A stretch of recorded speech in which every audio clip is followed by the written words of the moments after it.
Hello and welcome to Curiosity Taught the Cat. I'm Jack, I'm Julia. and today we are going to be talking about the Arctic fox, continuing our discussion of the more cold weather type animals for the month of December. You want to start us off? Yeah, so it does have a lot of nicknames. The first one being the white fox, the polar fox, the snow fox, the lemming fox, and I'll get into more why it's called a lemming fox later. Yep. As for where it is found, it is the Arctic fox. It's found it's native to the Arctic regions of the northern hemisphere and common throughout the Arctic tundra biome. So you think places like northern Asia, northern Europe, northern North America, those kind of places are its native habitats in the northern hemisphere. And then as for appearance, their color, I'm sure when we look at a lot of pictures, they are white, but their fur color actually changes depending on the season. And there's actually two types of morphism. So the first one is the white one, and the second one is the blue. So the white morph is when it's winter and winter it has white fur, and then when it comes back in summer, it has kind of like a brown fur with gray around its stomach and abdominal region. And then the blue morph, it's kind of like a dark blue, brown, or gray color year round. So it just depends.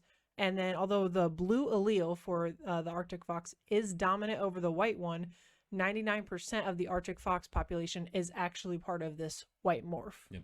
And then as for its size, the Arctic fox isn't terribly large. Its body length ranges from about 18 to 27 inches, and it's generally a more round fox. Most people, you think of foxes, they're long and slender. These ones are a little shorter and then a little more round, and it's to help minimize the escape of body heat so they can stay warm in their habitats. And then, as for some physical characteristics, it is well adapted to living in the cold environments which it is found in. It is best known for its very thick, warm fur that is also used as camouflage, and it has a very large and fluffy tail. So the fox itself has a very low surface area to volume ratio. And this is shown with its compact body shape, its short muzzle and legs, and its very short and thick ears. So again, when we think of fox, we think of these great big ears. But because of the environment that they live in, they have to have these characteristics just to help minimize the cold that goes into their body. Yep. And then one of the ways they prevent heat loss, so when they lay down, they curl up very tightly, and they will tuck their legs and head under its body and then behind its tail, so that big tail's helping to keep them warm. And this position gives the fox the smallest surface area to volume ratio and protects the least insulated areas of their bodies. They also stay warm by getting out of the wind and residing in their dens, whether they be dug or caves, whatever it may be. Although they are active year-round and do not hibernate, they attempt to preserve fat by reducing their locomotor activity. So they're moving around less. When they need to preserve their fat, the fat stores, they move around less. And they build up their fat reserves in the autumn, sometimes increasing their body weight by more than 50%. And this provides greater insulation during the winter and a source of energy when food is scarce. And it is the only canid, so the only like dog, that sort of canine, whose foot pads are covered in fur. And then as for its diet, what it eats kind of just depends on what region it's found in, as well as what's available during the season. So different things it eats is lemmings, which gives the nickname. Where lemmings are found, that is their greatest food source, is the lemmings, as well as voles, ringed seal pups, fish, waterfowl, which is a type of bird, eggs, fish, and seabirds. It also eats things such as carrion, which we've talked about before in our episodes. It's dead animal flesh. So what the polar bears and the foxes and the wolves, what they don't eat, they will go and pick off and eat themselves. And they also eat things like berries, seaweed, and insects and other small invertebrates. Yep. So they're going to eat pretty much anything they can. And as for how they hunt, I'm sure a lot of people have seen videos of this. It's a very cute thing where the Arctic fox will kind of like jump and dive into the snow, it's because with their hearing, they can hear the lemmings burrowing under 4 to 5 inches of snow. So they know where their prey is. So when it locates its prey, it pounces and punches through the snow to catch that prey that's burrowing underneath. And as for what eats it, it's one of those things where it's pretty much anything bigger than it. So you have stuff like golden eagles, Arctic wolves, polar bears, wolverines, red foxes, and grizzly bears. And then as for mating, the male and female do have kind of a courtship ritual with each other. So they do form monogamous pairs during the breeding season. So in the spring, the foxes, their attention switches to reproduction and a home for their potential offspring. So they live in these large dens and frost-free, slightly raised ground where it's less cold. And they have a very complex system of tunnels that can cover up to 11,000 square feet. And they're often in long ridges with sedimentary material deposited in formerly glaciated regions.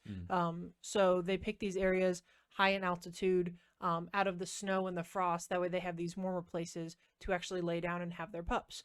And these dens may be in existence for many decades, and they're used by many, many generations of foxes. So they're not doing this every year. Yep. They reuse them as they find them. Yeah. And they tend to select dens that are easily accessible. So, like many entrances, good exits, good entrances, whatnot, and that are clear from snow and ice, making it easier to burrow in. And they will build and choose dens that face southwards towards the sun, which makes the den warmer. You're getting more sunlight in there, heating it up. It makes it very nice for them. And they prefer large maze-like dens for predator evasion and a quick escape, especially when like stuff like red foxes are in the area. So they might be able to get in there, but if there's all these tunnels, the Arctic fox can get away quickly. Natal dens are typically found in rugged terrain, which may provide more protection for the pups. The parents will also relocate litters to nearby dens to avoid predators. When red foxes are not in the region, Arctic foxes will use dens that the red fox previously occupied, and shelter quality is more important to the Arctic fox than the proximity of spring prey to a den. And then as for pregnancy, the reproduction rates reflect the food that they get. So, for instance, in some regions, it reflects the lemming population density, which fluctuates every 3 to 5 years. So, when lemmings are abundant, the white fox can give birth to up to 18 pups, but they often don't reproduce when food is scarce. So, the gestation period is about 52 days, so almost 2 months, and the young emerge from the den 3 to 4 weeks old, and they are weaned by the age of 9 weeks. Yep. And then we don't have much on child rearing, but the next big thing we have about is lifespan. So in the wild, most individuals do not live past their first year, but some exceptional ones survive up to 11 years. And then as for population, they are listed as least concern. It's kind of the case where in the area that they live in this Arctic region, if they can avoid predators, they'll do just fine. Their biggest threat is also things like climate change, like we've talked about, and also just the cold itself. In harsh winters, they may not be able to survive as well. So it kind of just depends on a lot of factors. But as of right now, they are listed as least concern. Yeah. And that pretty much wraps up everything we have on the Arctic fox. It was a fairly light week.